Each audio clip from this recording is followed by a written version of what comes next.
कौसा स्थित ठाणे मनपा अस्पताल को जल्द से जल्द शुरू करने के निर्देश देते हुए 8 दिसंबर को मुंबई उच्च न्यायालय जनहित याचिका पर करेगा अंतिम आदेश पारित।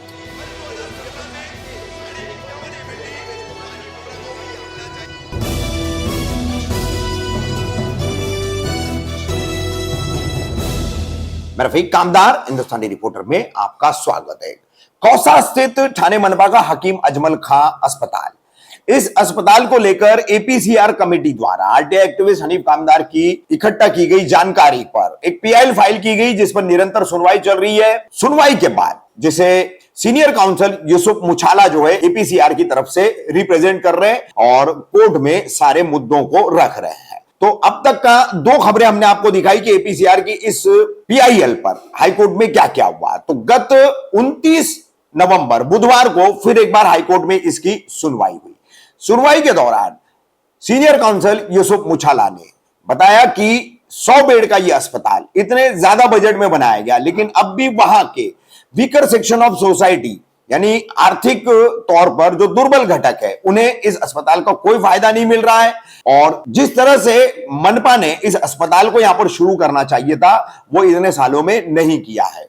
3 सदस्यीय समिति हाईकोर्ट ने अपॉइंट की थी, एक मेडिकल फील्ड का व्यक्ति, एक पीडब्ल्यूडी का और एक हाईकोर्ट के वकील। इनकी रिपोर्ट भी आ चुकी है।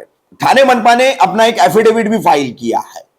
अब इन तमाम मुद्दों पर बात करने के बाद एक निश्चित तौर पर यहां के गरीब तबके के यानी बिलो पॉवर्टी लाइन और लोअर मिडिल क्लास लोगों को अच्छे और सस्ते दामों में मेडिकल सुविधा यहां पर प्राप्त होनी चाहिए। ये प्रमुख मुद्दा सीनियर काउंसिल यूसुफ मुछाला ने हाईकोर्ट के चीफ जस्टिस देवेंद्र उपाध्याय और जस्टिस आरिफ डॉक्टर इनकी बेंच के सामने रखा है। इस पर बेंच ने कहा कि यह नियम तो सभी सरकारी अस्पतालों पर लगना चाहिए, किसी एक विशेष अस्पताल के लिए यह हो नहीं सकता, क्योंकि यह सभी के लिए तो सब पर लगना चाहिए। इसलिए उन्होंने ठाणे मनपा को आदेश दिया है कि एक अलग से एक और एफिडेविट जल्द से जल्द फाइल करें और इस 100 बेड के अस्पताल को जल्द से जल्द क्रियान्वित करके लोगों की सेवा में हाजिर करें, जिससे वीकर सेक्शन ऑफ कम्युनिटी जो है वो इस अस्पताल का फायदा उठा सके। वहीं बेंच ने यह भी स्पष्ट कर दिया, जस्टिस देवेंद्र उपाध्याय और जस्टिस डॉक्टर आरिफ की इस बेंच ने यह भी स्पष्ट कर दिया कि अगली 8 दिसंबर की इस पीआईएल की अंतिम सुनवाई होगी,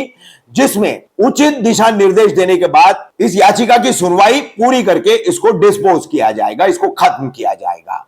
अब देखते हैं कि ठाणे मनपा प्रशासन, ठाणे मनपा आयुक्त अभिजीत बांगर और राज्य सरकार क्या एफिडेविट देती है और उस पर अब मुंबई उच्च न्यायालय की chief justice high court Devendra Upadhyay की यह बेंच अंतिम क्या आदेश पारित करती है।